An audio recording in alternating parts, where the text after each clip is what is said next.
नहीं किया, ये सब ड्रामाबाजी अभी क्यों कर रहे हैं? और सीधे लोकसभा ले चलते हैं जहां पर निर्मला सीतारमण अपना संबोधन दे रही हैं। मैं तो रोज पढ़ता हूं नियम को, daily. So thank you very much, Speaker, sir.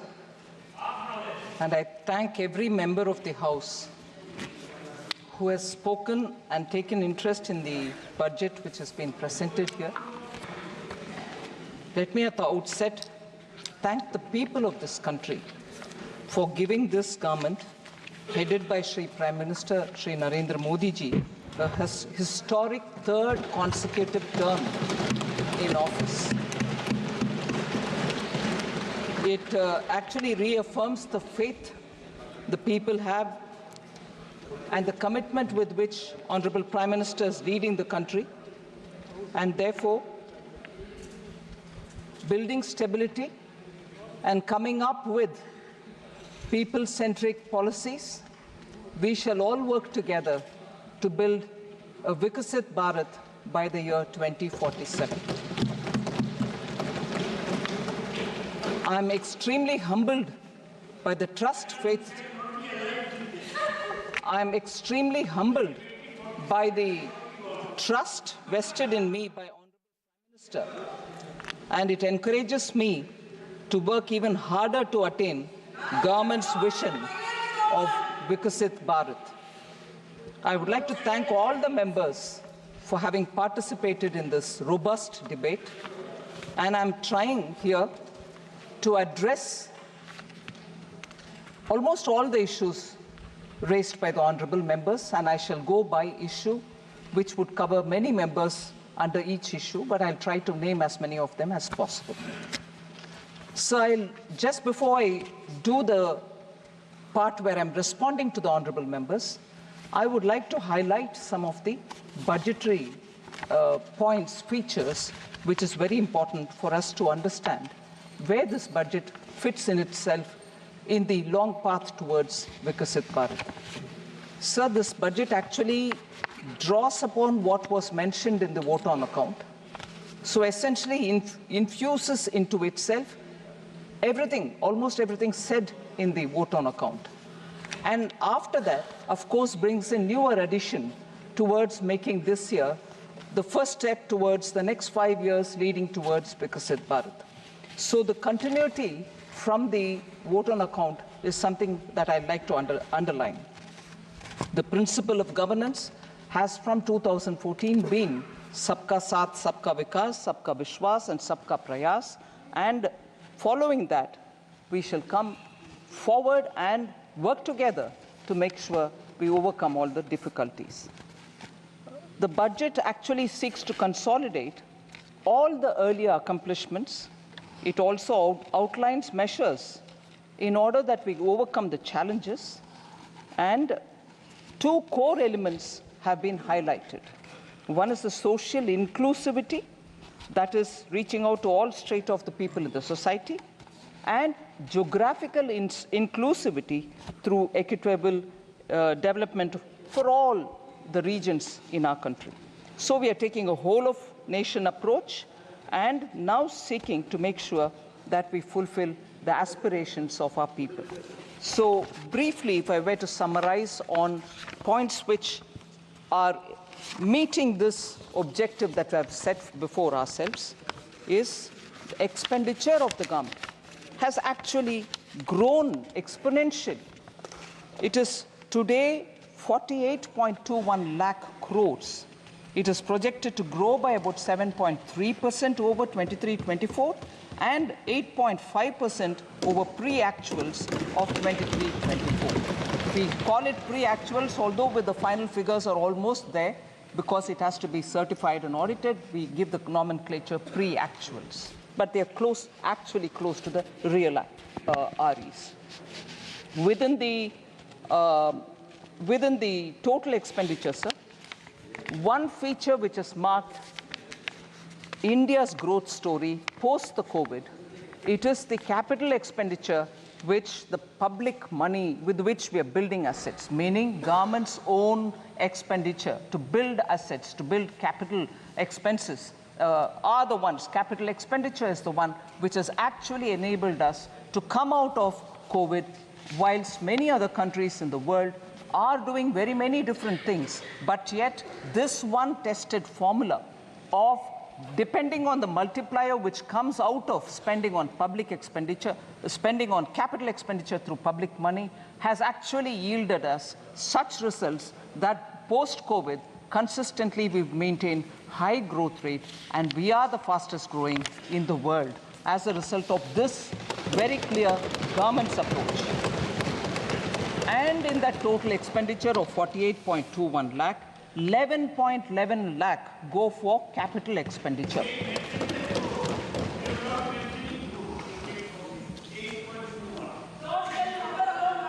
Sir, budgeted capital expenditure is now almost 3.3 times the capital expenditure which was there in 2019-20, that is prior to COVID, sir. If you actually calculate the effective capital expenditure, that is the sum which is referred to when the budgeted capital outlay and the grants and aid for creation of capital assets which is given to the states. Grants and aid go to the state's capital account, but it remains in the revenue account for us. But because it also creates capital in the state's name, if we were to calculate the effective capital expenditure, it is pegged at 15.02 lakh or above 18% over the RE of 23-24. So that is the impetus we are giving for growth to be sustainable and for us to retain the growth rate that we have been very clearly attributing for the hard work of the people of this country. I'm not getting into the details of the revenue expenditure because that is already in the budget documents. But more importantly, I get into talking about the allocations because I think a lot of members have said probably the allocations in the social sector has come down. I want to, by giving the data, I want to showcase to the ministers, to the honorable members, that the expenditure on the contrary has gone up in each one of them, and I'll show by how many. So agriculture and allied sector in 2013 and 14 had just 30 lakh crores, meaning 0.30 lakh crores, whereas now it is 1.52 lakh crores. It is even 8,000 crores more than the last year, which is 23-24. So even over last year, we have made an increase and not brought a reduction in them. So education and employment and skilling is the next one, sir, in which 0.85 lakh crore is what was allotted for education, employment and skilling in 2013-14, whereas today it is 1.48 lakh crores, which is 23% more allocation even over the last year, 28,000 crores more than last year, which is 23% more allocation compared to even last year. In 10 years, 0.85 lakh crore to 1.48 lakh crores. Women and girls, 0.96 lakh crore in 13-14, it is 3.27 lakh crores. 41% more allocation or 96,000 crores more than the last year.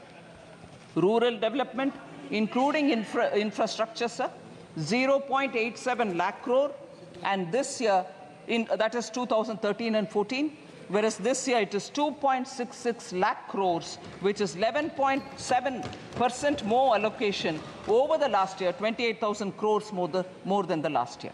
Urban development was only 0.12 lakh crores in 2013-14, whereas it is close to a lakh crore now, 7,000 crores more than last year. Health and social welfare, sir, 0.72 lakh crores in 2013-14, it is now 1.46 lakh crores, 3,000 crores more than the last year itself. So nowhere has the budget given lesser allocation than the previous year. So I would want to appeal to honorable members to please have a look at the document in full and see that no allocation has been reduced. Sir, just briefly, what the budget 2024-25 tries to bring in. is a balance among several objectives, because growth is important. And through better growth, higher growth, we believe that inequality can be addressed. So growth, employment, welfare spending, capital investments, and fiscal consolidation. These are the factors which we've tried balancing in the budget. So an indicator which is very important for us. If I'm insisting on doing public spending on capital expenditure, the quality of public spending is the revenue deficit to fiscal deficit ratio normally. From about 80% in 2020-2021 COVID year, on account of COVID pandemic, the revenue deficit to fiscal deficit ratio, sir, was expected to fall to 36%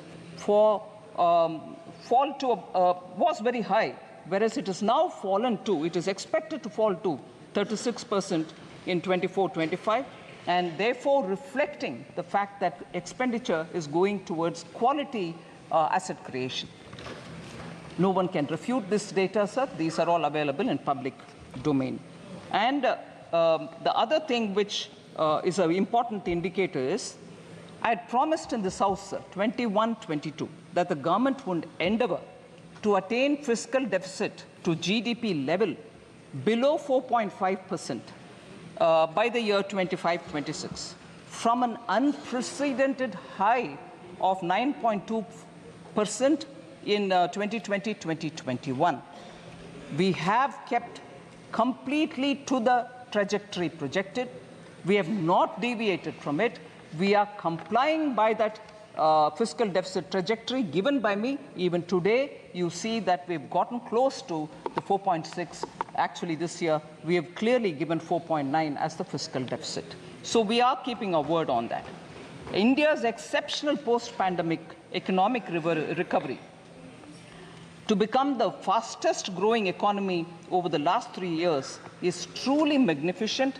And I thank every citizen, the middle class, the entrepreneurs, the farmers, marginal workers, traders, everyone who I've mentioned, I've not mentioned, deserve big gratitude, a word of thanks from all of us, sir, because of their toil and hard work and belief that they have to bring up the situation for their families to be better, has resulted in India becoming the fastest growing economy.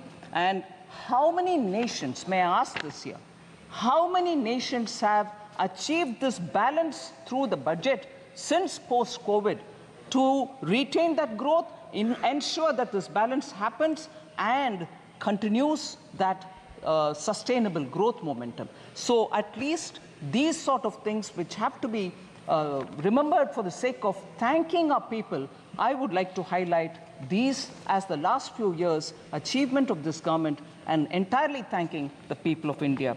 And this couldn't have been possible unless there is a hardworking, visionary leadership which takes us forward so that the country can really come out of the COVID distress. And I thank Honorable Prime Minister for his leadership on this. Sir, I had also presented the Jammu Kashmir budget for 24-25.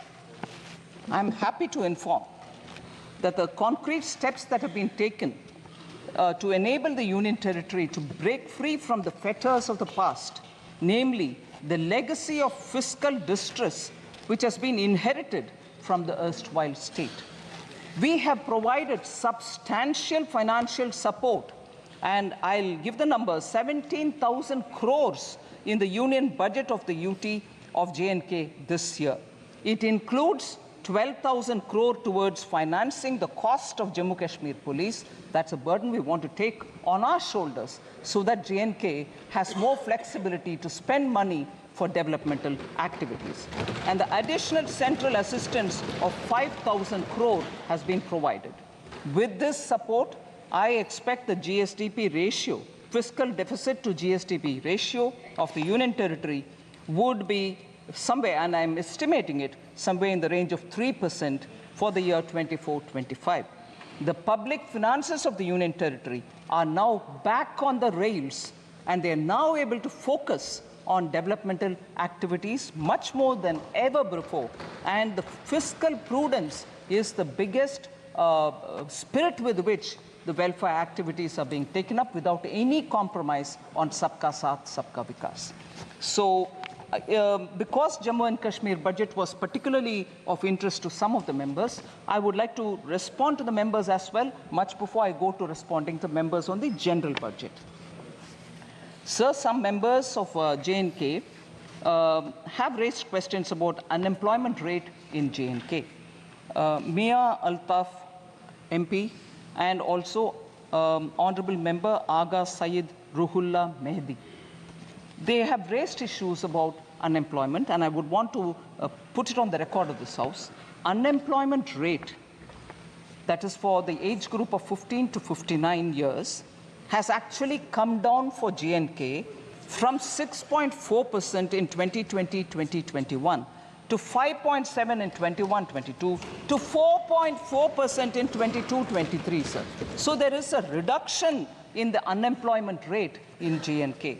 The reduction is primarily because there is a lot of avenues being created for self-employment, and livelihood opportunities through Government of India schemes are reaching all people in J&K, and as a result, you can see that employment opportunities in the sense of self-employment has actually grown.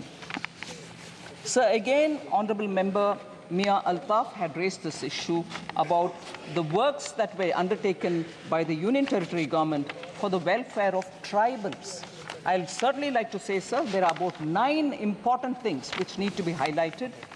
The Union Territory government has undertaken several initiatives for tribal welfare in the areas of healthcare, education, culture, infrastructure development, and livelihood.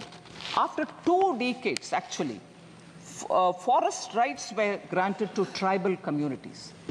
2 शतक के बाद, इंतजार के बाद, tribal communities का उनका हक forest rights के द्वारा दिया गया है.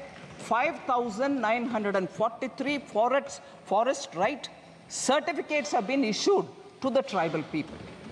First ever survey of the nomadic tribal population has also been conducted. Transport facilities are being provided to the nomadic tribes and the Bakarwals because they move up the range during summer and come down from the higher reaches to the lower levels. Transport facility is also being provided.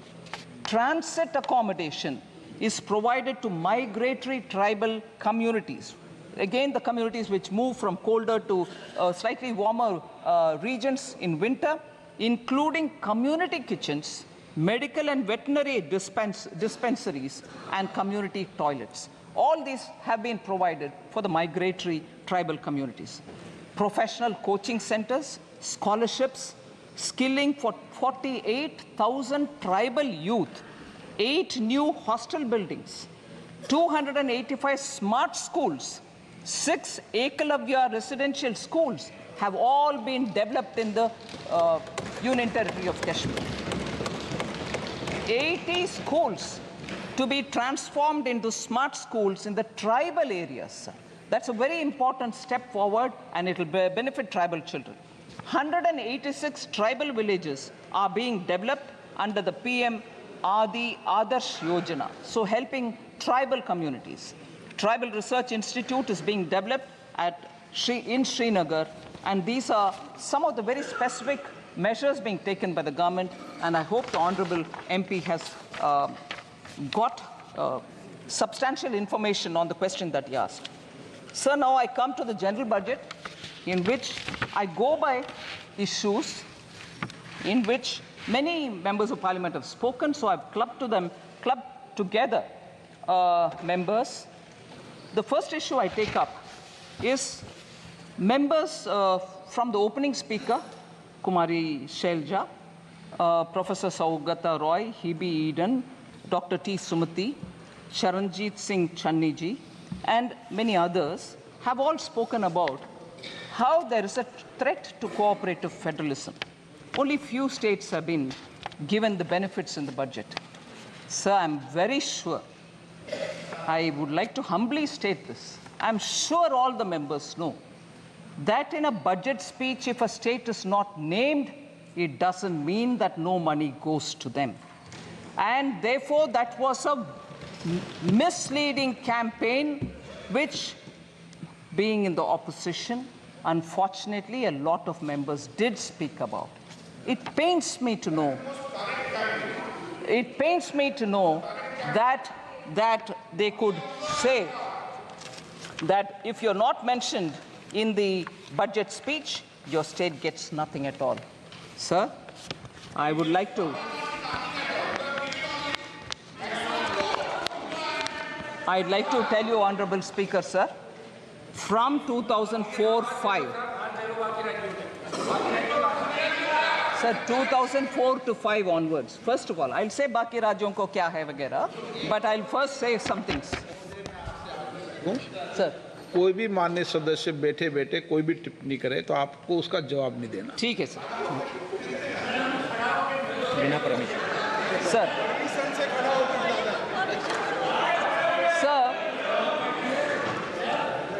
Sir, I'll take the example, sir.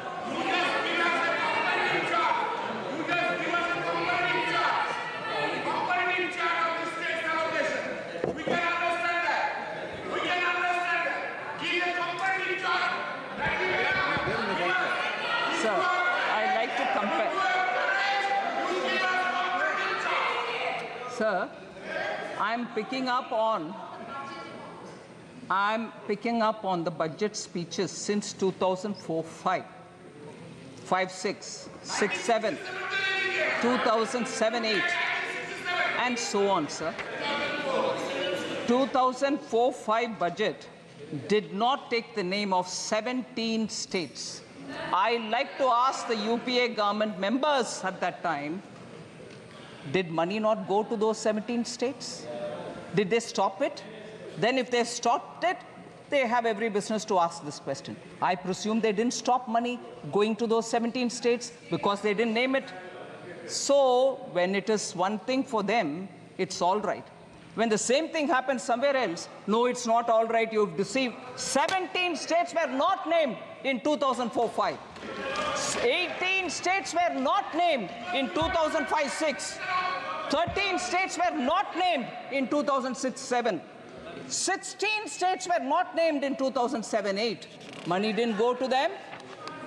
2008-9, 13 states were not named.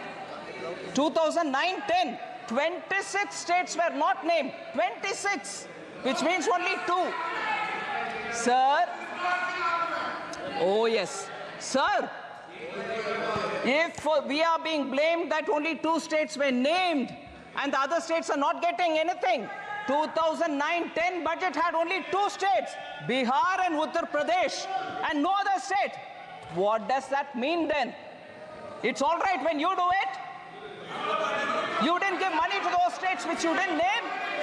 So, sir, you can't have it both the ways. You do one thing and then you blame the same thing on somebody else. What happens to the states which were not named? I'm asking now, 2009-10, 26 states of India did not have a mention. 2009-10, the full budget, 20 states. Interim budget did not have 26. The full regular budget, 20 states did not have it. So what does that mean, sir? They continue to ignore states. 2010-11, 19 states were ignored. 2011-12, 15 states were ignored, they didn't mention. 12-13, 16 states were ignored. 13-14, 10 states were ignored. So, sir, for that matter, the interim budget of 2014-15 ignored 26 states. Was there a noise? Did people say you ignored those states, you didn't give money? So, if you want to distort and create a uproar, you want to give a sense of fear among people, you can go about distorting data. But this stands here, sir. Sir, in the last few years, now, each state, we had ministers go and explain how much has been given to each of the states. All right, sir? Record तो है, record है दादा, इसीलिए record होता है। Sir, I just want to say this, sir. Just random examples of how much has gone to different states. Bulk drug parks in Himachal Pradesh for now 1,900 crores. Very recently announced by Prime Minister Modi. PM Mitra Textile Park went to Karnataka, Tamil Nadu and Telangana. Have they not received monies for that? 500 crores for Greenfield Park and 200 crore for Brownfield Park. These are just random examples, sir. Railways, West Bengal, Jharkhand and Bihar, multi-tracking of Son, Nagar and Andal. Telangana and Maharashtra. Yes, it is, everybody is right, and that's why I'm answering. But instead of reading a complete list, I'm giving random examples so that people can understand. 2,700 Railways, Telangana and Maharashtra, doubling of Mudked, Medchal, Mehboob Nagar, Don route. Telangana and AP, doubling of Motumarri, Vishnupuram sections. Telangana and AP, Bhadrachalam, Dronakal sections. Amount, sir, 12,334 crore. West Bengal, Jharkhand, Bihar. Telangana and Maharashtra, 4,686 crore. Telangana and AP, 1,596 crore. Telangana and AP, Bhadrachalam, Dronakal section, 770 crore. These are going for railways alone. Sir, major highway projects.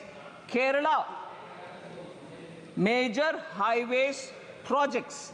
So I will like to put on record, because after all, the respective honorable members of Kerala insisted, and I'm glad to receive them, that much before I deliver the reply today, I have to meet with them.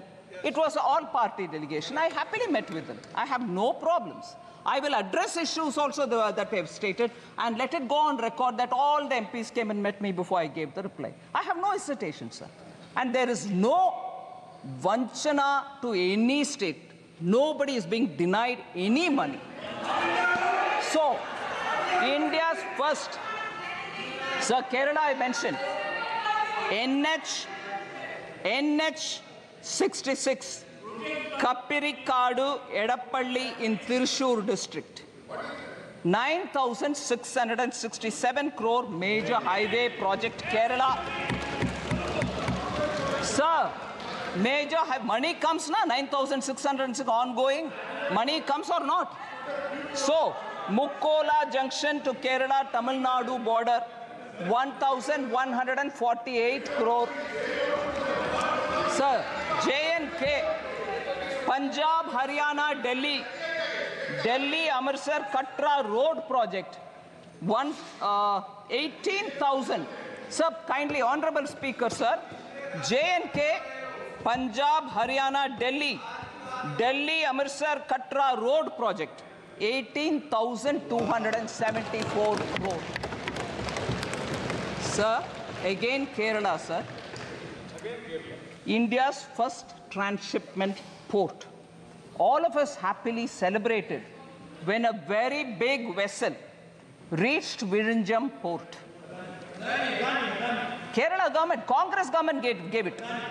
And nobody from who are speaking about AAs and A1 and A2s don't question Kerala Congress government when Virinjam was given on invitation to, I'm not taking the name, one of the A's. On invitation. And nobody went. Nobody from Congress party went and said, "Arey, why are you giving to AA? Can't give it to AA." They didn't say. And afterwards, when communists came,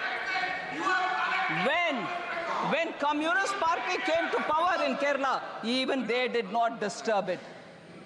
Congress gave it, communists came afterwards, even they also didn't touch it. How much of viability gap funding has been given by Government of India, sir? 818 crores have been given for Virinjam Port by Government of India for a project that they themselves invited one of the A and gave it, and that one of the A was given by Congress, Another who came as a communist also did not touch it. It's going on fine till today. But lectures on AA is only for all of us. Sir? So, cooperative federalism, states not being mentioned in the budget speech, doesn't have to be a very big issue. They all know they have presented budget in this country for decades.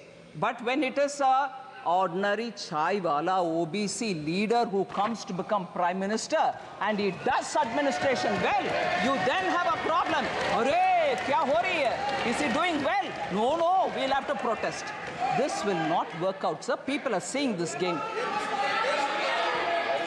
So total resources allocated to transfer of states in DE 24-25 is 22,91,182 crores, and that is an increase of 4,93,645 crore, 27.5% over the last year's BE. States transfer to states, 22,91,182 crores.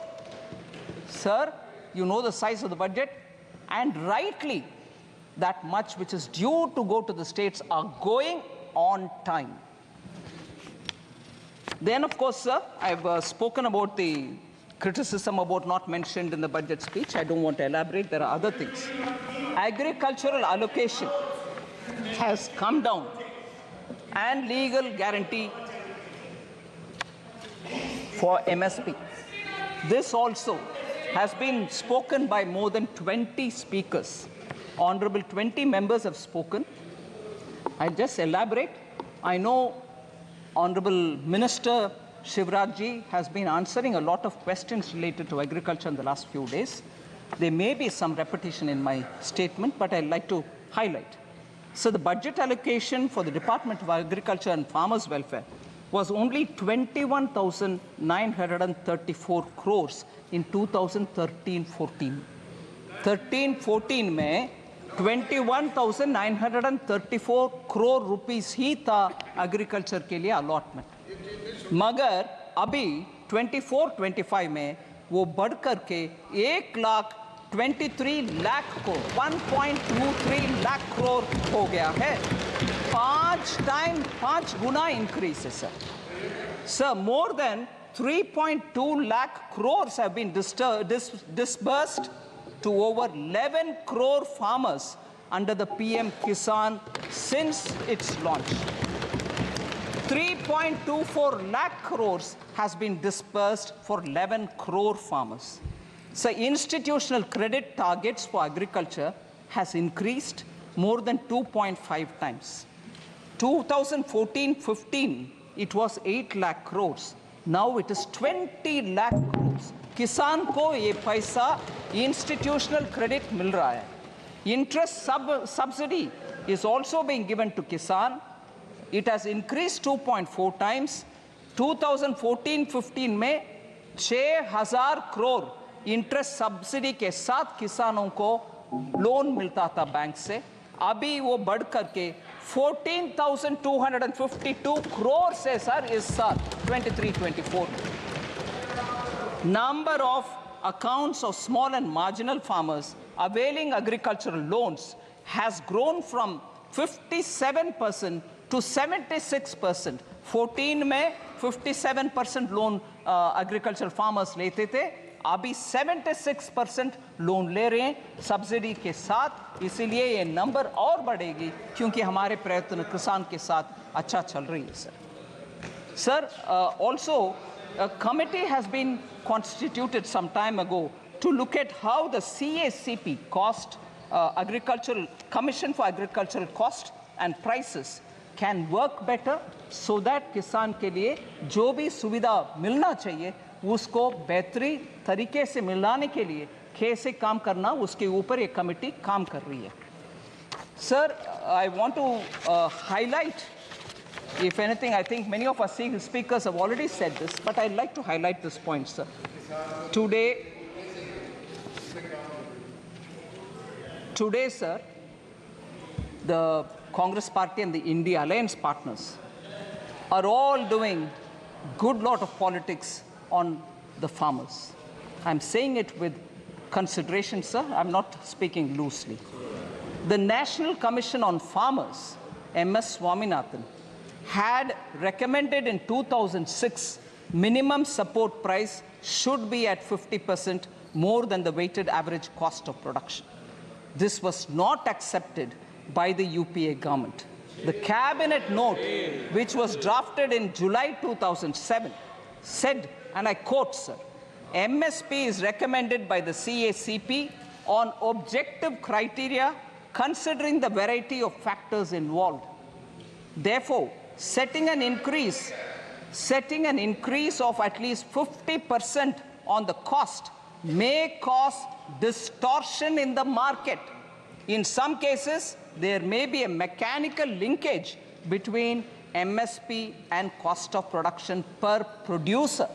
इतना कह करके MS Swaminathan के report को दरकिनारे कर दिया UPA government ने 2007 में। फिर 2004 मैनिफेस्टो में कांग्रेस पार्टी बोलते हैं कि एक कॉम्प्रिहेंसिव क्रॉप इंश्योरेंस ले आएंगे, मगर सचमुच में पीएम फसल बीमा योजना ले आने वाले कौन है सर? हमारा प्रधानमंत्री मोदी जी। फिर कांग्रेस पार्टी ने ये भी कहा it would examine the feasibility of direct income support to farmers, मगर किसान सम्मान निधि 2019 में ले आने वाले कौन है सर? माननीय प्रधानमंत्री मोदी जी। इसीलिए Congress party they can go on shedding crocodile tears about farmers, कोई implementation में कुछ नहीं किया पिछले 10 साल में, ऊपर से I would say even for several decades कुछ भी नहीं किया. The failure of the flagship loan waiver, sir, मैं failure of the loan waiver 2008 के ऊपर बात करना चाहता हूँ. 2008 के चुनाव में किसान के लिए लोन वेवर के ऊपर इतनी सारे बातें की. CAG found gross irregularities in the implementation of the 50,000 crore agricultural debt waiver and debt relief schemes. एक आध विषय उसमें CAG रिपोर्ट में कहा गया कि around 164 crore was waived off in violation of the guidelines. Implementation में पूरे के पूरे गपलाबाजी करने वाले कांग्रेस है सर. 22% of the cases में lapses and errors पाया गया. 8.5 farmers out of the accounts audited were not eligible to get loans. शायद जीजा बच्चीदा आ गए इसीलिए लोन जिनका मर्जी दे गए, कोई इसमें मेजरिंग मापदंड कोई फॉलो नहीं किया. 34% of the eligible beneficiaries of the test checked accounts were not issued debt waiver certificate. ये मैं मानती हूँ बेरहम एक स्टेप है सर, जिसमें अगर बैंक वो सर्टिफिकेट नहीं देता वो किसान दोबारा लोन नहीं ले पाता. 34% of the eligible cases में वो सर्टिफिकेट तक नहीं दिया गया. इनके लोन वेवर जिसके ऊपर वो जीत कर आए 2009 में, उतना गपलेबाजी हुआ उसमें, आज किसान के ऊपर रो रहे.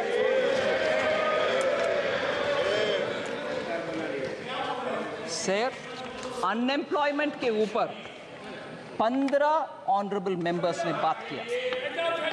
सर, इसमें कुमारी सैलजा की, अभिषेक बैनर्जी, सौगता रॉय जी, हिबी ईडन, राजीव राय, दुराई वाइको, पप्पू यादव जी, डिम्पल यादव जी, एनके प्रेमचंद्रन जी और के सुब्रायन जी, ऐसे बहुत सारे, डॉक्टर सुमति, अनएम्प्लॉयमेंट के ऊपर बात की. मैं उनका एक आध विषय स्पष्ट करना चाहती हूँ sir. Sir, our policy to make youth, इस बजट में यूथ के लिए 5 ऐसे स्कीम का एक बड़ा सा पीएम का युवा पैकेज हमने ले आए, जिसमें एम्प्लॉयमेंट भी है, स्किल ट्रेनिंग भी है, इंटर्नशिप भी है. Our policy is therefore to make youth सक्षम, स्वतंत्र और समर्थ. इसीलिए to make them competent, independent and capable, a lot of schemes have been brought in other than the 5 schemes put into PM package. 48 crore mudra loans worth 29 lakh crores have been disbursed since 2014. 29 lakh crores का disbursal हुआ मुद्रा में. इसीलिए इस बार क्योंकि वो success हुआ है, हम उसको 20 लाख रुपीस तक अमाउंट बढ़ा रहे हैं, 10 से लेकर के 20 तक बढ़ा रहे हैं.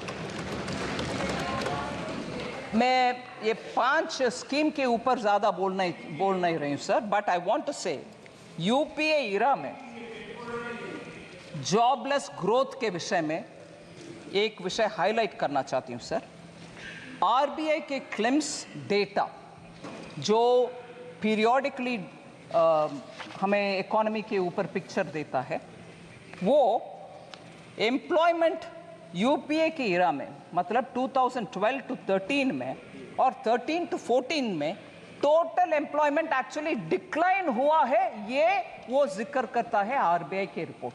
उनके कार्यकाल में जब टोटल एम्प्लॉयमेंट का नंबर डिक्लाइन होता है, उसके बारे में चर्चा नहीं करते. मैं आज उठा रही हूं इस हाउस में कि उस समय के एम्प्लॉयमेंट क्यों घटा. Why did it come down? If you are claiming that your economy management was all very good, how did total employment figure come down? And this is RBI data, not mine. Second, sir, formal employment was badly hit. Total persons engaged during the UPA time, annual survey of industries कहता है कि Covid pandemic के time, हमारे सरकार के time से ज्यादा decline उस समय हुआ टोटल पर्सन्स का एंगेजमेंट में. This is a data about 2012-13 employment total persons engage decline हुआ उस समय.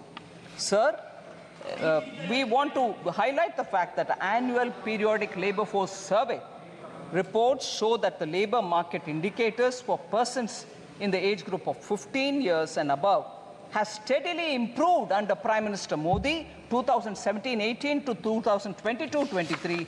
Our employment figures have improved. I'm giving you at least 4 indicators for that. Labor force participation has increased from 49.8 in 2017-18 to 57.9% in 22-23.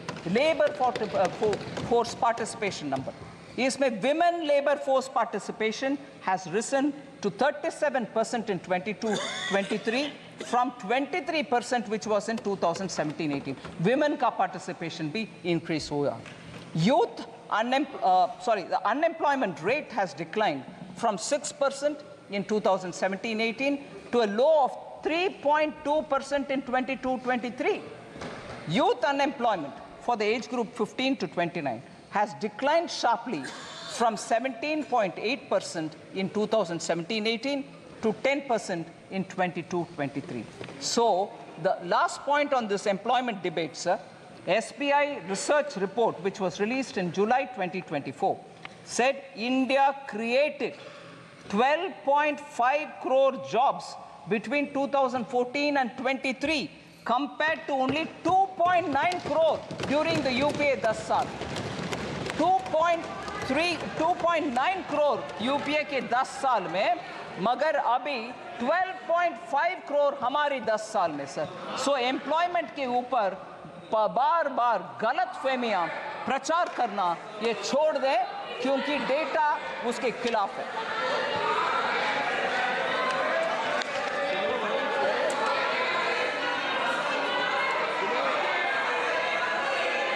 Sir, next is the question of inflation management. And inflation, periodic labor force does not include Narega, sir. No. Does not include. I'm sorry.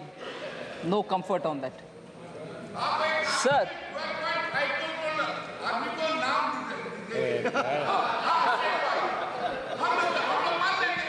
Sir, inflation.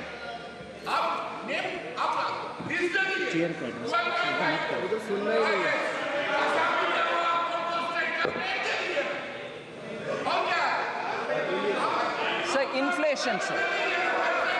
Inflation as a subject. 7 honorable members spoke about it. I'm not taking their names. Sir, we saw double-digit high inflation period during the UPA era, and that is because of their reckless policies. I want to differentiate between the inflation which prevailed during UPA and the inflation, if at all, within the range which prevails now, some months which have gone up. There is a difference. Domestic inflation used to be higher than the global average during UPA's time. Global financial crisis 2008, sir. If we are talking about COVID, which is much, much more complex than the global financial crisis, global financial crisis 2008, UPA government took stimulus measures to boost the economy. But I'm sorry to say, I'll come to this particular matter because it has a relevance to one of the honorable members. Harvard and Oxford educated leaders, UPA government was run by them for the economy, did not know when and how to withdraw the stimulus, leading to a high double-digit inflation between 2009 and 13, high fiscal deficit and debt, crowding out private investment. So between January 2012 and 2014, just the 22 months, of the total 28 months, 22 months the inflation was above 9%. Almost double digit and almost double of the forbearance limit that is permitted. Inflation के इनके record ही है sir, उसको beat करना आसान नहीं है। इसीलिए मैं बात बोल रही हूं, UPA sir, UPA inherited a stable macroeconomic environment with inflation at 3.8% from 1999-2000 to 2003-04। Atal ji के समय पर इन्फ्लेशन उस रेंज में पर था, उसको इनहेरिट किया UPA ने। Comparatively, annual inflation rose to 8.1% between 2004-05 to 2013-14। Atal ji का 3.8%, इनका 8.1%। यही है इनका रिकॉर्ड इन्फ्लेशन मैनेजमेंट के ऊपर। सर एक्चुअली क्योंकि हमारे MP साहब ऑलरेडी एक स्लोगन दे रहे, मैं बोलना चाहती हूँ, मैं हिंदी इलाके से नहीं आती हूँ, फिर भी ये याद है, कांग्रेस आई महंगाई लाई, ये है इनका record. Sir, because economy was in such poorly managed state because of inflation, I want to quote, Sir, RBI governor, उनका नाम नहीं ले रही हूं क्योंकि सदस्य नहीं है इधर, मगर वो एक किताब लिखे हैं, उस किताब में वो बोलते हैं, I quote, the finance ministry used to pressurize the RBI to soften interest rates and present a rosier picture of growth to shore up sentiments। क्योंकि आपके आर्थिक व्यवस्था इतना बिगड़ गई थी, आप RBI को फोन करके उनको बोल रहे हैं कि प्लीज ठीक से मैनेज करो भैया, क्योंकि सेंटिमेंट अफेक्ट हो जाएगा। आप कुछ मैनेजमेंट नहीं किए, मगर ये किताब में फॉर्मर RBI गवर्नर लिख रहे हैं सर इनका इकोनॉमी के मैनेजमेंट के ऊपर। शेम, वो हमें पूछते हैं कि इकोनॉमी कैसे मैनेज कर रहे हो। Sir, India's inflation between 2020-2023 is much lower than the global average. Prime Minister Modi, in spite of COVID, planned the economy in such a way that our inflation did not affect so badly. I want to just give you the list of the records, sir. NDA के समय 99 to 2004 तक 3.8, UPA 1 में 6%, UPA 2 में 10.2%, so UPA 1 and 2 put together 8.1%. अभी हम आ रहे हैं NDA 1 में 14-15 से लेकर इन्फ्लेशन 5 years में 4.5%, NDA 2 में 5.7%, NDA 1 and 2 put together 5.1%। कहाँ है 8.1%? हमारे 5.1% कहाँ है? मैं ये भी दुख के साथ कहना चाह रही हूँ, जब प्रधानमंत्री जी पेट्रोल और डीजल प्राइस को 2 बार कम किए, बीजेपी स्टेट्स ने कम किया, इन्फ्लेशन हटवाए, मगर यूपीए के स्टेट्स कोई कुछ नहीं किया। उसके वजह से उनके स्टेट में इन्फ्लेशन हाई रहा। देश के लिए नुकसानदायक पॉलिसी है यूपीए का। ठीक है, हम कैसे मैनेज किए इन्फ्लेशन? ग्रुप ऑफ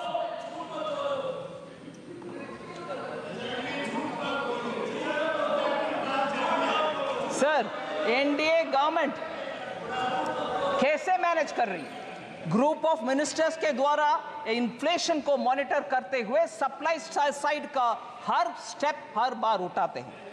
मैं उदाहरण देती हूं सर, भारत ब्रांड आटा, राइस और पल्सेस का विषय हमने खरीद करके सब्सिडी के साथ जनता को पहुंचा रहे हैं। भारत आटा at 27.50 रुपीस पर केजी, और लोग खरीद रहे हैं कि नहीं खरीद रहे हैं? बिल्कुल खरीद रहे हैं। 14.87 lakh tons have been sold for common public। Bharat rice 27.5 rupees पर केजी में चावल मिलता है और 13.98 लाख टन्स बिक्री हो गए हैं सर, लोग खरीद रहे हैं। भारत चना दाल 60 रुपीस पर केजी के 1 केजी का पैक 11.52 लाख टन सोल्ड हो गए। भारत मूंग दाल, बोथ मूंग दाल और साबुत मूंग दाल 2984.37 टन्स का सेल हो गया है। आम नागरिक तक हमारे भारत ब्रांड आटा पहुंच रही है, इसीलिए इन्फ्लेशन को वो फेस कर पा रहे हैं। सर, मैं अगले एक विषय, मुख्य विषय में आ रही हूँ। एससी एसटी को इग्नोर कर रहे हैं सरकार, विमेन एंड पुअर को इग्नोर कर रहे हैं। इसमें 4 लोग बात किए, चरणजीत शनी, श्रीमती डिम्पल यादव, के Radhakrishnan and Tol Tirumavallavan, all members, honorable members of parliament who have raised this issue. I want to say SC or ST or women के allocation has gone up substantially. Number there you sir, 23-24 में 1,59,148 crores था SC का। इस साल 1,65,493 crores, 6,345 crores और बढ़ाए। ST 1,19,706 crores, 1,24,909 crores, now 5,113 crores अधिक, we have increased it. Women 2,38,220 crore पिछले साल, इस साल 3,27,158 crore, 88,938 crores ज्यादा दिए हैं इस साल में। सर, इस विषय में थोड़ा ऑनरेबल स्पीकर ध्यान से आपके सामने विषय रख रही हूं। SC ST का एलोकेशन कम हो गया है, ऐसे प्रश्न पूछने वाले से मैं पूछना चाहती हूं। कर्नाटका की कांग्रेस गवर्नमेंट ने SC SC ST फंड से बजट में 9,980 दिए हुए बजट से 4,301 करोड़ ट्राइबल सब प्लान से निकाला गया, उसका पता नहीं चल रहा कहां गए।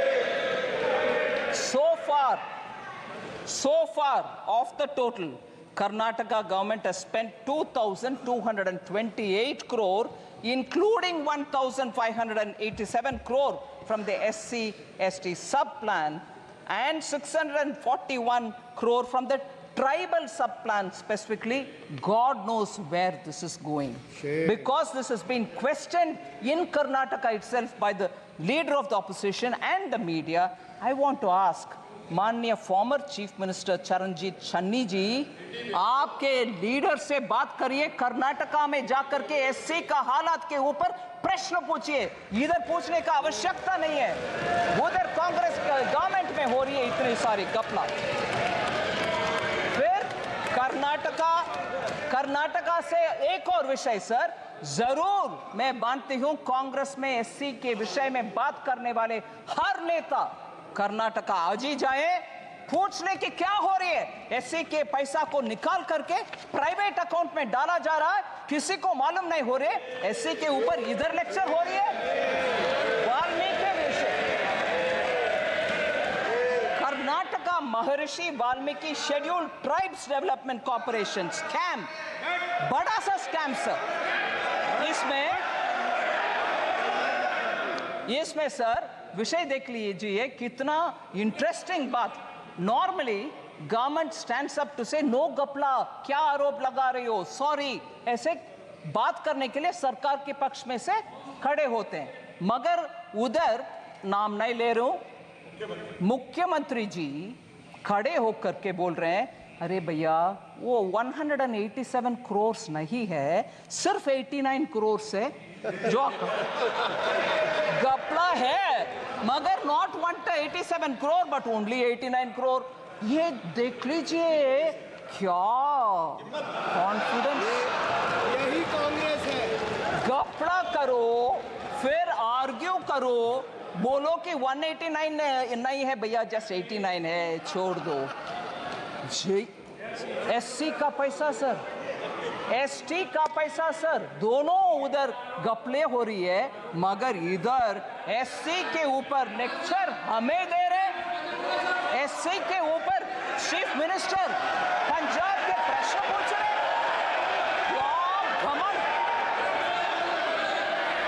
In the past BJP government, how many scams have been occurred? Sir, skill India mission के ऊपर, स्किल इंडिया मिशन के ऊपर honourable member Abhishek Banerjee, honourable member Owaisi ji और वरुण चौधरी जी ने प्रश्न पूछा। I want to highlight 3 honourable members, Abhishek Banerjee ji, Owaisi ji और वरुण चौधरी जी ने प्रश्न पूछा। इन द लास्ट डिकेड, क्योंकि डिजिटल पब्लिक इंफ्रास्ट्रक्चर इतना नेसेसरी हो गया है, स्किल्ड इंडिया डिजिटल हब में कैसे क्या है विषय, उनका कंसर्न है। स्किल इंडिया मिशन में सक्सेस नहीं हुआ। मैं उनको जेंटली बोल सकती हूँ, in the last decade the employment of Indian youth has increased sharply, rising from 34% in 2014 to 51% in 24। ये सब क्योंकि उनका स्किलिंग हुआ, उनके अपग्रेडिंग ऑफ स्किलिंग हुआ, उसके वजह से वो आगे आना संभव बन रहे हैं। और इस बार बजट के द्वारा 5 स्कीम्स का package, PM skill for youth और एम्प्लॉयमेंट फॉर यूथ के पैकेज के द्वारा इसको और आगे बढ़ाएंगे। यूथ के लिए हम काम करेंगे। और हमारे position sir world skills competition में 19th पोजीशन में थे हम 2017 में स्किलिंग में। आज 11वीं पोजीशन में 11th रैंक में आ गए हैं bye 2020। Sir, 3 members have spoken on poverty and global hunger index. Poverty and global hunger index, कुमारी शैलजा जी, दुराई वाइको जी और Gurmeet Singh ji. Sir, I want to first of all, with all humility and modesty say, flawed indicators such as the global hunger index for India's sake may not work out. I'm not saying because you have raised a point, but I'll tell you why. इन सब के विश्वसनीयता, I'll try to say it in Hindi, sir. मैं इस global hunger index की विश्वसनीयता पे कुछ बात रखना चाहती हूँ। हाँ, मैं प्रश्न रखना चाहती हूँ। हाँ, मैं जो विषय मैं क्वेश्चन के द्वारा जवाब दे रही हूँ। Conflict ridden country sir, Pakistan जैसे कंट्रीज को, सूडान जैसे कंट्रीज को भारत से आगे रैंकिंग कैसे मिल रहा है सर? अफ्रीकन नेशंस में आज भी उनका पर कैपिटा इनकम भी कम है।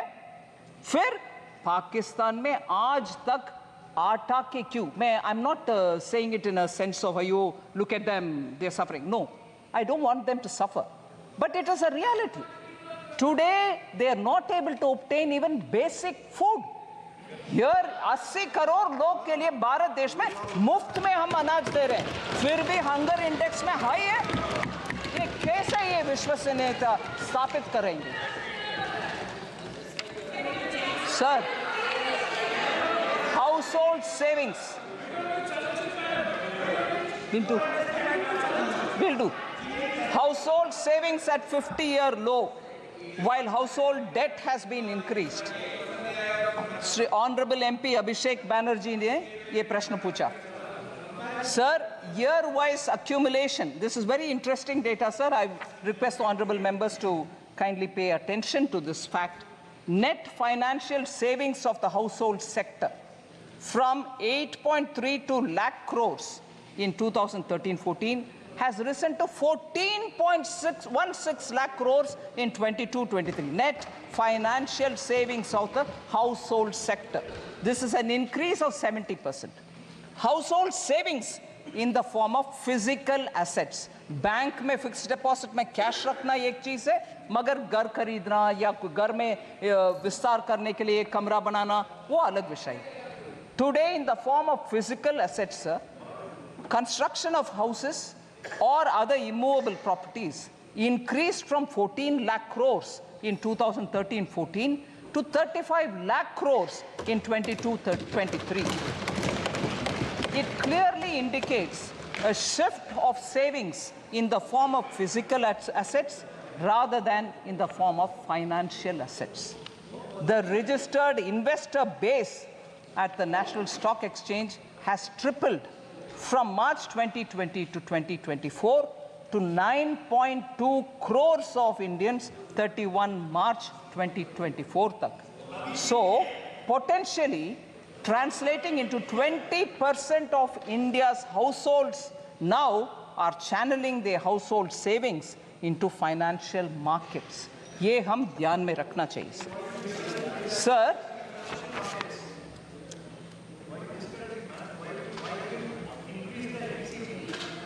I'll come to that. I'll certainly come to it. Sir, Honorable Speaker, sir, I'm almost coming to the end, sir, but one or two important points. Sir, I thought you wanted the answers. Sir, lack of transparency in budget. Lack of transparency in budget was the issue raised by Honorable Member N.K. Premchandran. I want to highlight the fact, sir. In fact, it is completely the opposite of what used to prevail under UPA. And I'll give you examples with which I want to say this charge, lack of transparency in budget, should actually be posed by N.K. Premchandran ji to UPA budgets. Sir, all the details have already been provided. I'm not going to say what is revenue, how much is revenue receipt, how much is other receipts. The borrowings are meant for financing fiscal deficit, because the question also said how government will finance the additional allocation of around 56,000 crores. So I want to just highlight borrowings are for financing fiscal deficit in a way. I would like to mention that the borrowing has been reduced due to better fiscal management, and reducing the fiscal deficit from 5.1% in interim budget to 4.9% in the regular budget of 24-25 explains that. The hallmark of Prime Minister Modi from the days when he was Chief Minister of Gujarat is fiscal prudence without compromising on welfare. He continues on that track. He has not compromised on welfare businesses or schemes, but very clearly manages his finances carefully, and that is why you have that fiscal prudence reflecting in the fiscal deficit. Sir, this is a total contrast to what had prevailed during UPA, I want to highlight how the Congress-led UPA government, constant practice of hiding the deficits through off-budget borrowings and issuance of oil bonds, which shifted the fiscal burden to future generations. Under the UPA, standard fiscal practices were routinely changed to make the budget numbers look favorable. You saw, I've already said how the RBI governor spoke. In order to make an impression of nice, goody-goody, you call the RBI, you fudge the numbers, you put it under the carpet. All this has happened during UPA, not our times, sir. In financial year 2021, the government, our government under Prime Minister Modi, rapidly repaid all outstanding National Small Saving Fund loans which were provided to the FCI in lieu of food subsidy by providing additional budgetary support. We cleared the accounts, sir. Very good. And as a result, that came onto the budget, and there was no hiding under the carpet. External borrowing कर दिया, budget में दिखाया नहीं. मैं budget fiscal deficit अच्छा number दिखाऊंगा, मगर इधर borrow करते रहे. नहीं. Everything that you get, everything that happens in finance ministry is now in the budget for all of us to see. इसमें कोई पीछे से borrow करो, उधर रखो, इधर दिखाना नहीं है, नहीं होता. So lack of transparency अगर है तो वो यूपीए के गवर्नमेंट में हुआ था, अभी नहीं. Complete food subsidy under the PM Garib Kalyan Anna Yojana is being provided transparently through government budget. Sir, from 21-22, off-budget funded schemes are being proactively disclosed in the budget document. इसीलिए हर step हम ले रहे हैं transparency की ओर. I want this to be recognized by the honorable member. So the last two members who asked particular questions, sir, on the minority budget has been reduced. Honorable member Ziaur Rahman Bark from UP, I forget his constituency, Sambal. But I must say, sir, you normally don't allow us to mention names of people who are not the members. But with your permission, I want for a moment to pay a momentary dedication to his grandfather, Shafiqur Rahman Bark, late Shri Shafiqur Rahman Bark, because he was a very elderly member. He came several times to meet me on his constituency-related problems. I used to respect him. I gave him a lot of time to understand his issues. And where I could help, I have helped him. But not for that, but I do recognize the dignity with which he has approached his assignments, even with that aged, even with that seniority in age. So I want to respect the grandson who's now come in his position, who's asked this question. Sir, minority budget, has it come down? No, it hasn't come down. I want to very clearly say, sir, 22-23, actuals are 803 crores. 23-24, budget estimates were 3,098 crore. 24-25 budgetary estimates, 3,183 crore, 85 crores more than the last year has been given. No reduction in the fund. Sir, under NMDFC, which is National Minorities Development and Finance Corporation, since 2014, 8,300 crores worth of loans have been disbursed to more than 22.5 lakh minority beneficiaries, of whom 85% are women. So the young new member, I want to give him the information. And the last one, sir, under insurance problem in the country, and there is an 18% GST on health insurance. This was asked by Honorable Member Karthi Chidambaram. I want to highlight that PM Jeevan Jyoti Bima Yojana has over 20 crore enrollments and over 16,087 crore claims have been paid till date. 2 lakh insurance cover at just 436 rupees per annum premium. We have paid 2 lakh, we have paid 20 crore enrollments, and 16,087 crores have been cleared as insurance claims. PM Suraksha Bima Yojana, sir, 44 crore enrollments and 2,757 crore claims have already been paid. And what is the structure, sir? 2 lakh rupees for total disability or accidental death at just 20 rupees per annum premium. So this is the way insurance for the common people have been given by Prime Minister Modi, and this is reaching a lot of poor people. And I'm happy to say, even during COVID, we had cleared a lot of claims, even if they didn't meet the usual requirements of doctor's certificate, mortuary certificate, nothing. PM gave a clear instruction saying, during COVID, all claims be settled. We don't want anyone to suffer because insurance certificates have not come. Sir,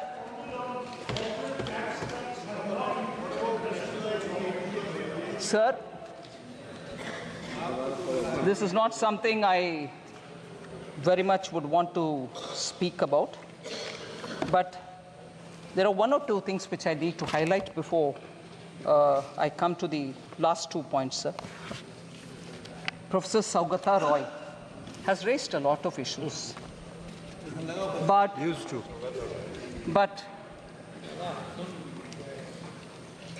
I'm astonished, sir, from the land of Bengal, which inspired our freedom movement, which gave us the slogan, Vande Mataram. Here, you don't hear me all right, no? Vande Mataram. I'll be happy to say it 10 times. Vande Mataram. Bengal gave this call, and we are very inspired by that. And from that Bengal today, we have a Professor Saugata Roy, who says, I'm not bothered, I'm not worried, but it is worth mentioning for this House's consideration. He says, I do not expect Finance Minister to be like Dr. Manmohan Singh. Certainly, I also don't want to be like Dr. Manmohan Singh. She is not a PhD from Oxford, not even like Chidambaram, who has got a management degree from Harvard. She's from our own JNU. But the problem is she's bereft of new ideas. सीधा मैं आ रही हूँ sir प्रश्न, सीधा मैं आ रही हूँ प्रश्न में. A lady who I respect a lot, who sits equally in the GST Council with me, Srimati Chandrima Bhattacharya, who is the Finance Minister of Bengal, studied in University of Calcutta. Sirs, you may delete the name, sir. You may delete it. Sir. Finance Minister of Bengal, studied in University of Kolkata. That's all right, sir. I respect her, which means, is she also bereft of new ideas? Sir? I don't want to take her name. Finance Minister of Bengal. Please delete the name. I'm not against it. I respect her, sir. She does wonderful contribution in the GST Council. She is from University of Kolkata. So, when the reference is made to me saying she's from JNU, but the problem is she doesn't have any, she's bereft of new ideas. Is she bereft of new ideas? Equally, I want to ask, the Chief Minister of Bengal is also from colleges affiliated to the University of Calcutta. Does it mean that if you study in Indian universities, you are bereft of ideas?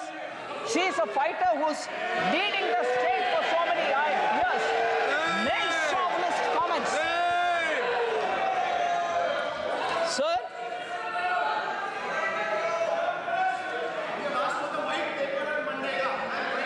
I'll come.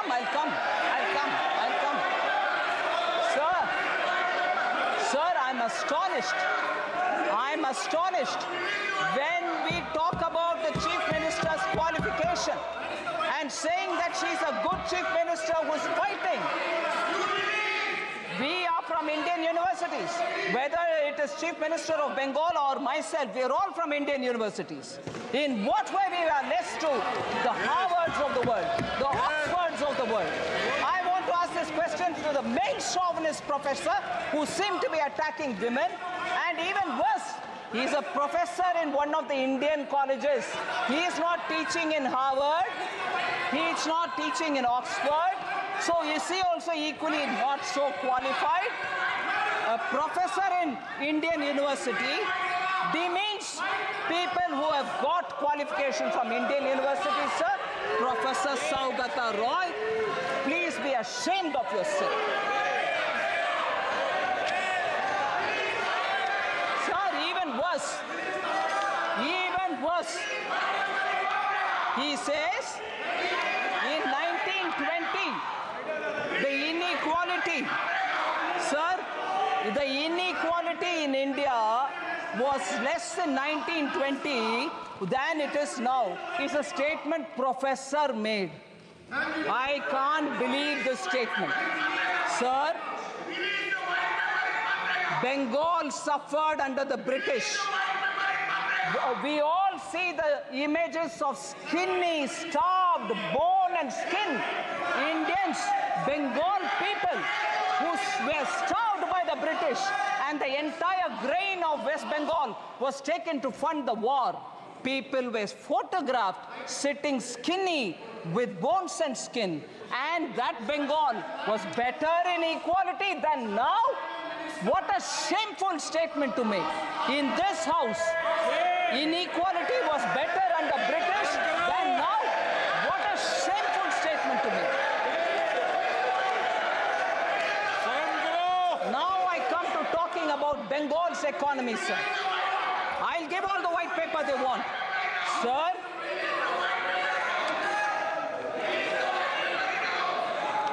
West Bengal's share in total industrial production of this country. Honorable Speaker, sir, I'd like to draw your attention and say West Bengal's share of the total industrial production of this country, which used to be 24%. I want honorable members to keep paying attention to this data. It's very important for this country. 24% was Bengal's contribution to total industrial production of this country at the time of independence. Today, you want to know what that number is? 3.5. That's the Bengal economy. That's the Bengal economy. Sir,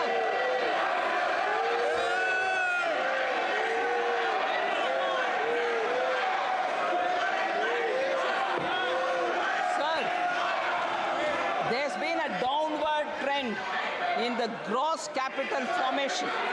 In 2010, West Bengal accounted for 6.7% capital formation in India.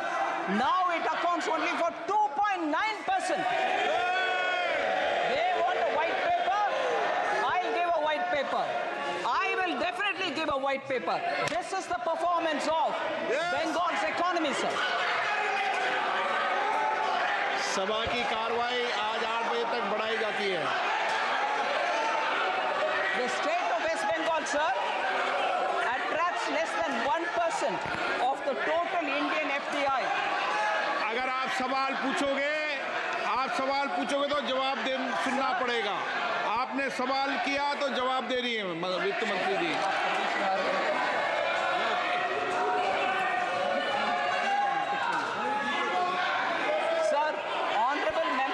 Supriya Sule had asked question about fiscal deficit target of 4.9% may not be achieved. With supplementary demand, it might go up to 5.6%. Is our apprehension. I want to reply to Honorable Member Supriya Sule, sir. The year-end actuals of a year represents the full financial year's expenditure. It is inclusive of additional appropriation that may have been granted to the Parliament by the Parliament through supplementary demand. But I want to lay before Honorable Member my fiscal deficit numbers. 21-22, the fiscal target set was 6.8%. What we achieved is 6.7%. 22-23, 6.4 was the target set. 6.4 was achieved. 23, 24, 5.9 was target set, 5.6 was achieved. And 2024-25, 4.9 is what we mentioned here. I'm confident that of achieving that fiscal goal and the glide path which we have given, and therefore 4.5% of GDP for 25-26 is what we will achieve this method.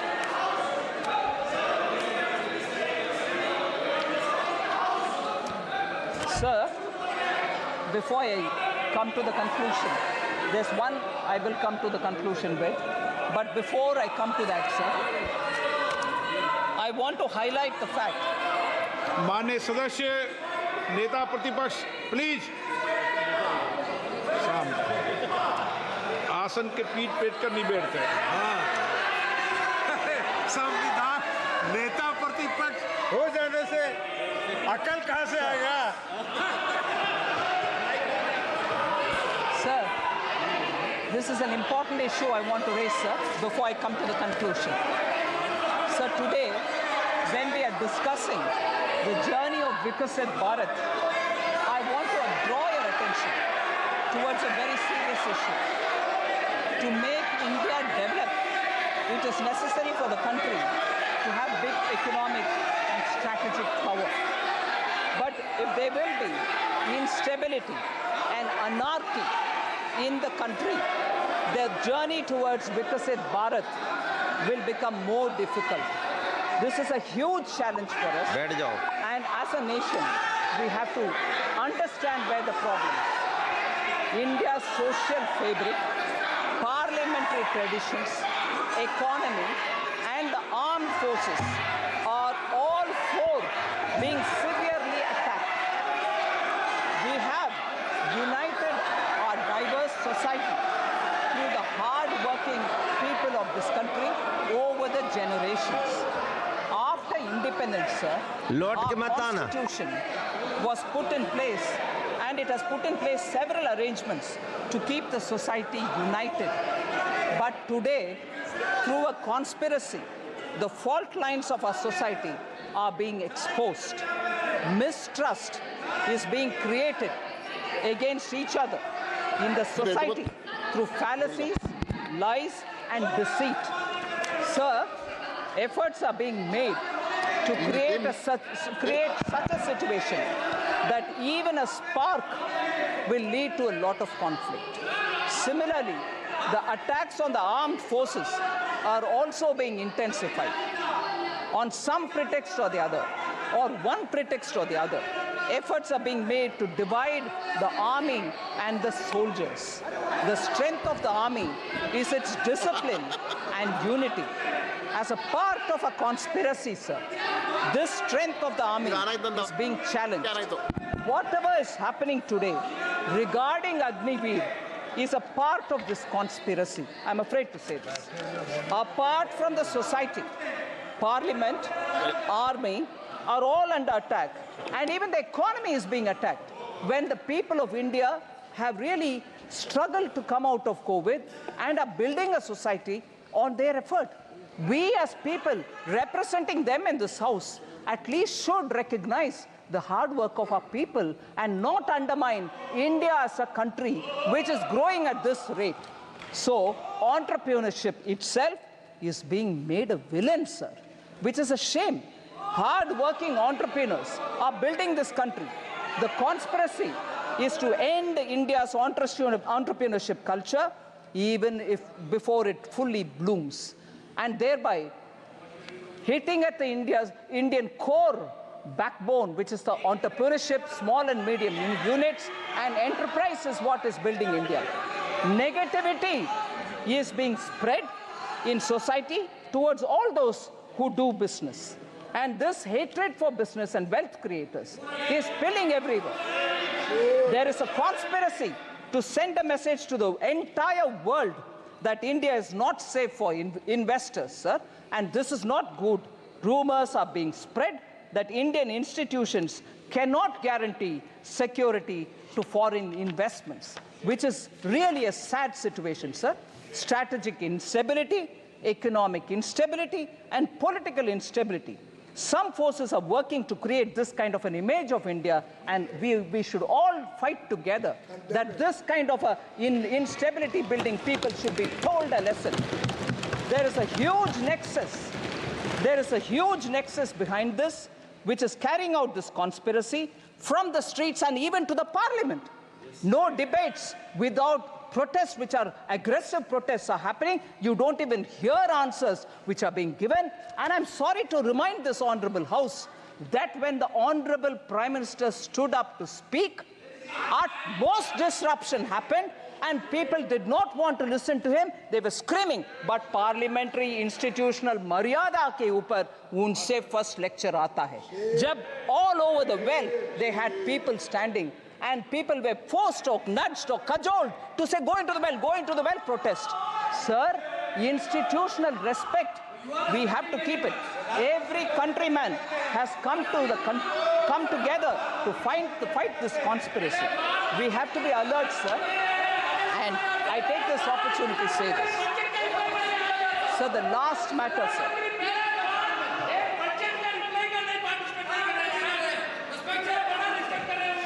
Sir, the last matter.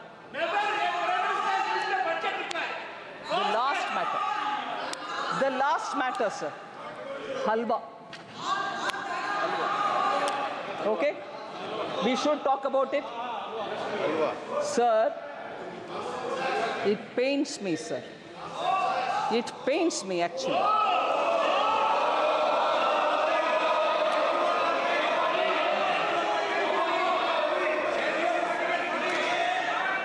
If only we know the background with which halwa ceremonies are conducted before the budget is prepared. If only we know the background. Sir?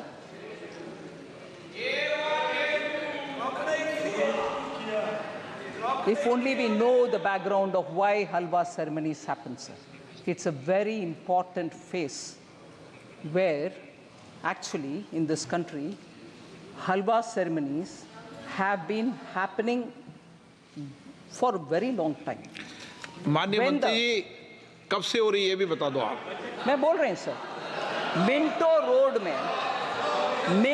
Road में जब printing press था, जब budget उधर print होता था, तब से लेकर के staff who get themselves inside that premises, budget present होने के बाद तक जब बाहर नहीं आते थे, आज भी वो सिस्टम बरकरार है।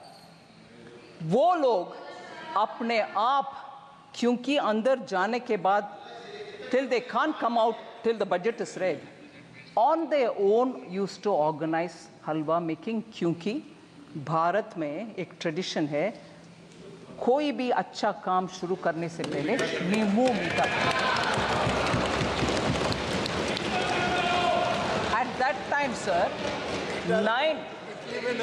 इटली में नहीं होगा। ओके, मैं करेक्ट, भारत में हो रहा, कहीं और नहीं।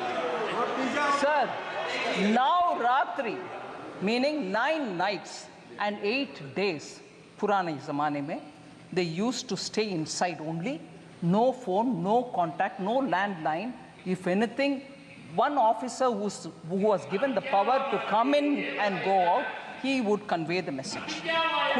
कुछ नहीं और बाहर वर्ल्ड से संपर्क। मैं बोल रही हूँ, प्लीज। अभी sir 5 nights and 4 days nowadays they stay in the cellar of North Block, and this is essentially because the confidentiality of budget making has to be respected. So they go in, and before going in, we start this halwa ceremony. And there are media reports, sir, one or two, which I'll read out, which captures it.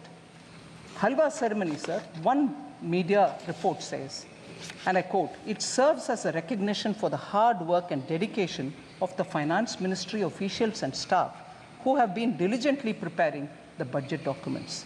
Dating back to 1980, the halwa ceremony precedes the printing of the budget documents, which take place at the basement of the North Block, a process that must be completed without any official leaving the premises until the budget formally is presented. So this is done more, unquote. Now I again take one line. A sense of solidarity and teamwork among the team members के लिए एक बना करते हैं. It also says it stands as a testament to the tradition and protocols observed in one of the most significant events in the Indian governance calendar. Sir? Yes? In this, sir, the staff themselves make it. The staff themselves make the halwa. Staff themselves make it. Sir, why did it become? Sir, I wish honorable members listen, sir, because they are very scared that something is coming to hit them. When did this become a photo event? When did this become a photo event? Sir, I want to underline this. Itna 2013-14 में मंत्री जी नीचे सेल्लार में जा करके हलवा बंटवारा करने का शुरुआत 2013-14 में हुआ. मैं पूछ रही हूँ तब by that time, क्योंकि our leader of the opposition by that time was a full active leader. उससे पहले ऑर्डिनेंस फटा भी गया. वो इंडिपेंडेंस दिखाया विपक्ष के नेता. क्यों उस समय फाइनेंस मिनिस्टर तब की उनसे ये पूछा नहीं गया कि कितना एससी है भाई, आप नीचे जा रहे हो फोटो के लिए, बोलो नहीं तो वो हलवा में कैंसिल करूंगा. क्योंकि उस समय वो पावरफुल थे ना, रिमोट कंट्रोल था ना. वो हलवा क्यों कैंसिल नहीं किया? उनके हलवा कैंसिल नहीं किया. तब ये पूछा नहीं गया भारत के हलवा बटाया जा रहा. सर, ये आदत किसी का हो तो वो जमाना गया.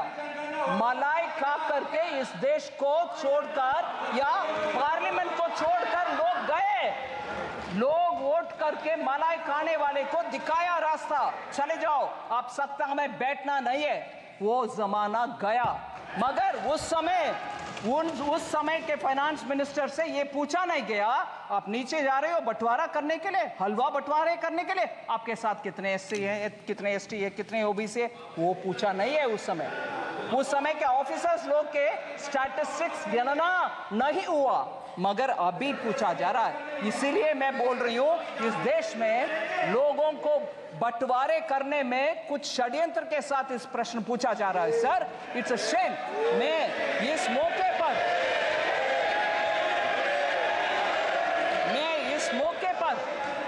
मैं रिस्पेक्ट करना चाहती हूँ दो लोगों को. सर, आप परमिट नहीं करते हैं नाम लेने के लिए, वो मेंबर भी नहीं है, मगर प्रिंटिंग हमारा फिनेंस मिनिस्ट्री के इंपॉर्टेंट स्टाफ दो लोग, उनको मैं जिक्र करना चाहती हूँ. सर, ये सेक्रेट नहीं, प्लीज आप सुन लीजिए. सेक्रेट हलवा के विषय और इसमें इतना इमोशन जुड़ा हुआ है, ये समझ में आएगा. सर, रिटायर्ड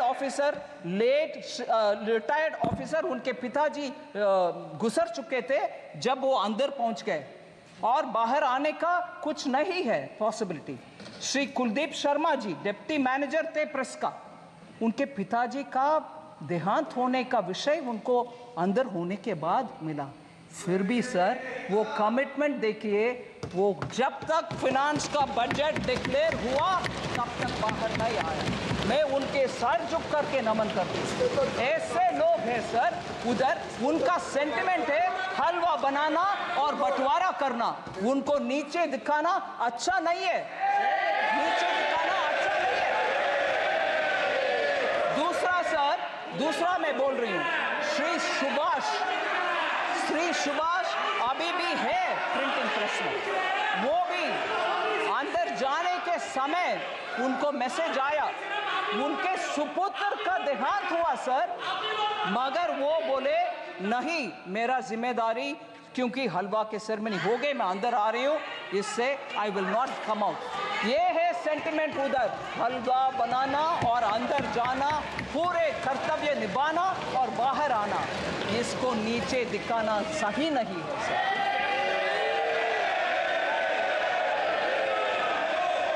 सर, एससी के ओबीसी के ऊपर बहुत सारे विषय हमारे एमपी गण बात कर रहे हैं। फर्स्ट प्रधानमंत्री जी नेहरू जी का लेख सबको शायद अनुराग जी ने पढ़ दिखाया।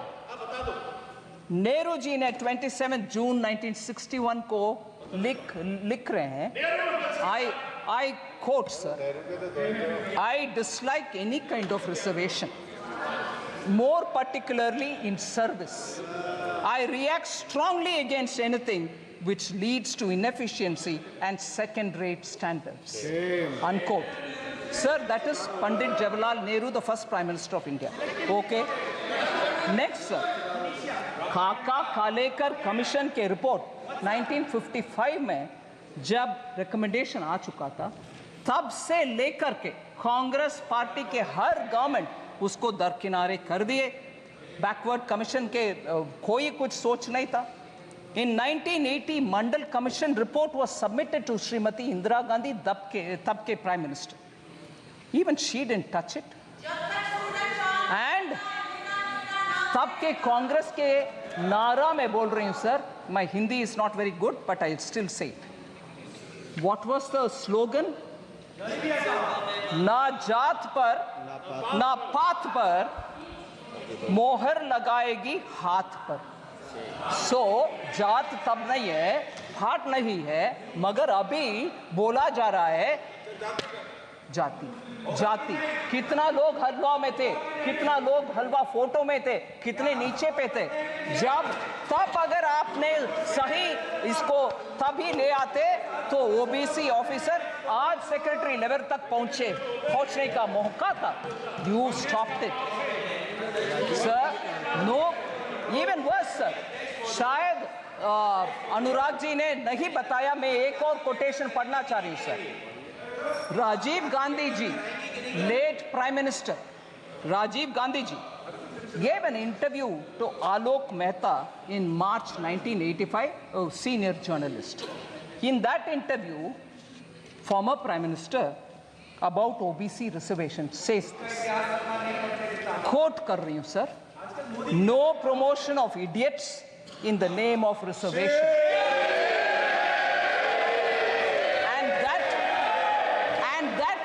Promoting idiots in the name of reservation, and that promoting idiots in the name of reservation would harm the entire country, unquote. Reservation के ऊपर ये इतना लेक्चर दे रहे हैं sir.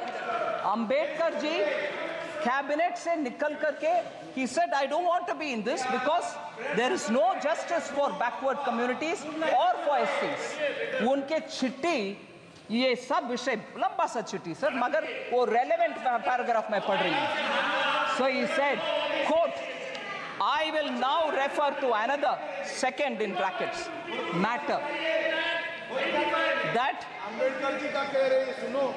I will now refer to another matter that had made me dissatisfied with the government.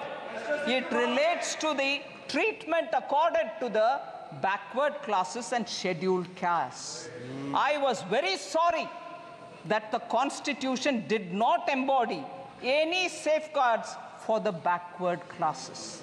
It was left to be done by the executive government on the basis of recommendations of a commission to be appointed by the President.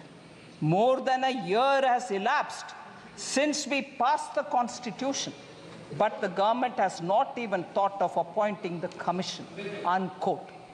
So Ambedkar ji सरकार से छोड़कर जाने, सरकार किसकी थी sir?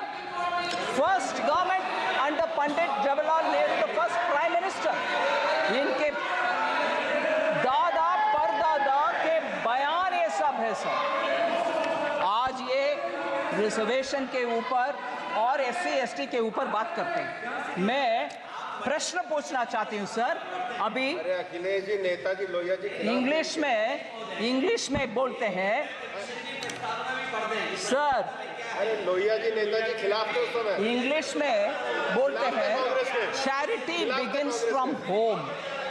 सुनिए charity begins from home, meaning आप जो दूसरे को बोल रही हो वो आप पहले कर दिखाओ।